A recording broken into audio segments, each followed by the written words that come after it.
तो यार गाते को चल का है बना इन तो पले नपाय गे तापना आपे पले पे नपाय गे और ब्लॉगर्स को यूट्यूब चैनल रे पे को सगुन नरम बना तो दलात बहन वीडियो को एतहब लेगे तो कते को तो अब बड़ा है तबना अब धर्म रेन हड़ कना बो और उकारबो पूजा पासाया उकारबो बंगा बुरुया तो नवा बड़ा दरकार कान तबना तो अब दो सरना धर्म हड़ और जाहिर गढ़ में जितार बो पूजा हड़ कना बो मेन खान और किछुगान आबोरन मंदाड़िया मेना को उनको माने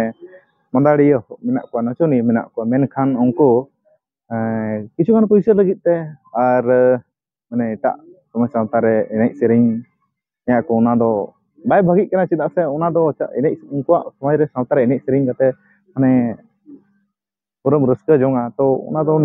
बाय भागी कना चिदा से और नोंका एटा हड़ा समाज सावता रे एनेज सेरिंग कते चेत मालाब ᱧᱟᱢᱟ उनदो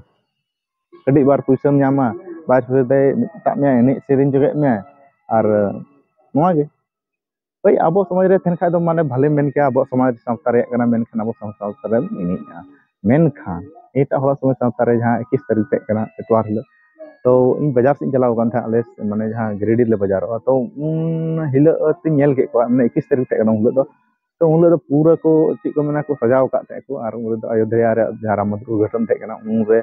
तो आबोरन किछुगान हड़ी नेल के को पुराना चुरी मंदाड़िए को तो अदो इन बइन चिका दाड़े इन दो कोई प्रोग्राम उड़े होल थे कना टाउन हॉल थे कना उड़े और टाउन हॉल रे अदो मान लीजिए चिका बोल बड़ा गया मेनते उड़े कन प्रोग्राम से ची थे कना मेनते उनते उनका कोई बिनान तदम बांग थे कना मेनखान इन दो उनते रे टिंबर को तिंगा हो कान थे तो आइन बइन बइन नाम दाड़े दिन संताड़ का प्रोग्राम मेना तो दब नोते हेइना तब नेले को दो पूरा एकदम ना चिकना हिंदू को जहां मंदिर थे कना उना साइड रे को तिंगु कना और उना जहां पेंडल का थे को उना करे को नेले को तिंगु बड़ा कना कुछ गड़बड़ दइंदा नोते तो चिका को हेइना मान लीजिए प्रोग्राम मोड़े हुई दरकार से अनखान नोते चिका को हेइना तब नोते हेइना तो उनो तो बइन ध्यान दा इन दिनदा होई दाड़ा बस होई प्रोग्राम दाड़ा बड़ाई को हेकना बाजार रे तो चिका बन ठिका दाड़े तो अदिन निंदा होई दाड़े बस दाड़ा बड़ा को हेकना तो अदो और दोसर तेसार नेल होइना ता पेपर करे से सोशल मीडिया करे तो जे बांगमा उनको नाचनी को कोना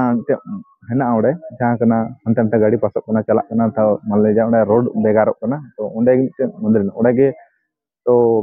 सोशल मीडिया रे नेल केदा तो नेल होइना जे तो पूरा को एने कना तो उन इंस्टाग्राम को हड़मा सारा नोड प्रोग्राम इन इंस्टा के मतलब प्रोग्राम को एना तो सार तेसन नेल के खाय मा ओना मा नेल कना को एने सेरिंग का पूरा को मालाड़िए को एने कना चमकाव का थे तो ढोंका तो बांग कना एटा हड़ा समाज सातार अब एने सेरिंग मा एटा हड़ा समाज सातार ओडे एने सेरिंग बो चला मा हैं भाई जहां रे प्रोग्राम हो कना तो ओडे तो पैसा एम कते को दिन का तो ठीक गया जहां करे प्रोग्राम को हुई कना जैसे कि कोई चिकना कॉलेज करे से प्रोग्राम करे उना दो ठीक गया मेन खान एटा समाज रे चलाव एटा बंगा बुरु का स्थान रे से जायगा रे चलाव कते एने सेरिंग दो मोटे भूल कना संताल को और मंदाड़ी ते नगी मेन तबने एटा हड़ा जहां को मेता कना पूजा स्थान रे से एटा हड़ा उना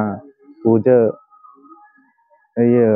ये करे दो अलबन चला मा चेदा से उना दो अबु बाय भागी कना अबु कटी बु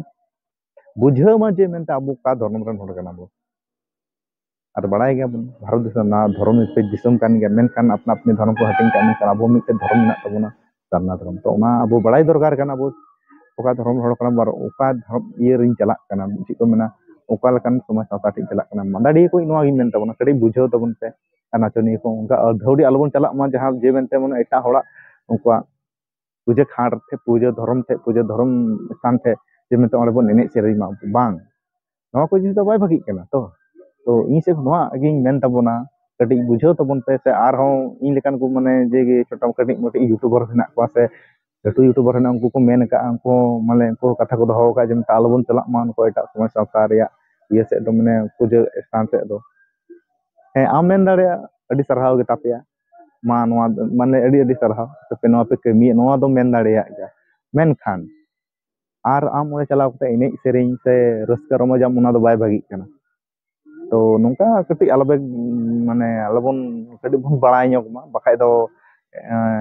बांग ठिकु कना उनका दो सो अब समय सादा अब नुको दो खाली एने सेरिन हड़ कान गया को जहां गेम होया जहां सता लगा को दड़ी गुया तो नोंका द अलबन कमी मा चेदा से औधौड़ी अलबन चला मा अरे भाई पैसा रे कम की खान को जहार बो कमी कते बो सुल दाड़े गया से मिट्टे पर्सनल बो बनाव का एने सेरें एने सेरें तक इन पैसा कमे तो मिट्टे में सोशल मीडिया जुग में एने सेरें में भाई चैनल खुलाव करते एने सेरें में पोस्ट में डालाव में कोई बाय नेला नेतार एने सेरें मा हड़ अडिगान को नेला तो आर उनका को मेना जायगा को मेना गया जहाँ रे उनका बांग जहाँ बिना बिना धर्म जगह और चलाव करते वो एने सेरें दाड़े गया एने सेरें जहाँ को प्रोग्राम को दोहे जहाँ को ये करे तो एटा समाज सावता रे तो ओना दो बाय भागिया तो इन नवा गिन मेन तो आपे चेक लेका पे बुझाव तबना से बेस पे बुझाव तो बड़ी पे बुझाव तबना वीडियो नेल गपे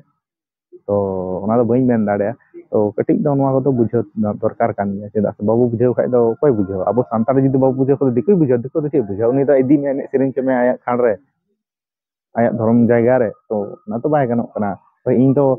इन तो बई जान माले इन एने सेरें लगी तो बई जान एने सेरें आले धर्म रे आले माने आले कल्चर रे मेना तले खाचे ओले इन दो गोटा इन सेरें ना दो बाय हुआ तो ओनाते अपनारा भोर बो एने सेरें बाकी बचाल दो एटा होड़ा सावता रे एटा होड़ा गावता रे एटा होड़ा धर्म थारे दो आलो बन चला आर चिदाई चला आम थे दो भाई तो जहां हो कटिक के ओलो कोड़ा कुड़ी से जहां पपे ओलो कना उनको लगी हो कान गया ओलो कोड़ा कुड़ी हो लगी कान गया से जहां अपे पे एने सेरें से आपे को मेना जहाँ पे चला कना तो उना दो मान लीजिए बाय ठीक कना इटा उनका दो और अब समय सावतार दो ठीक गया उना दो भले गया कोई बाय मितमा से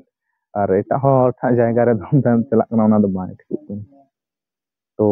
बुझाव तबन पे आर ची मेन तबना तो इनका गया कटिक बुझाव तबन पे और ना वीडियो ते कटिक पे बुझाव का खाय दो कमेंट रे लई तबन पे आ जदी पे बुझाव खाय दो ठीक मेन तबना तो मा बेस बड़ी रोड के खादे के कहीं तबन पे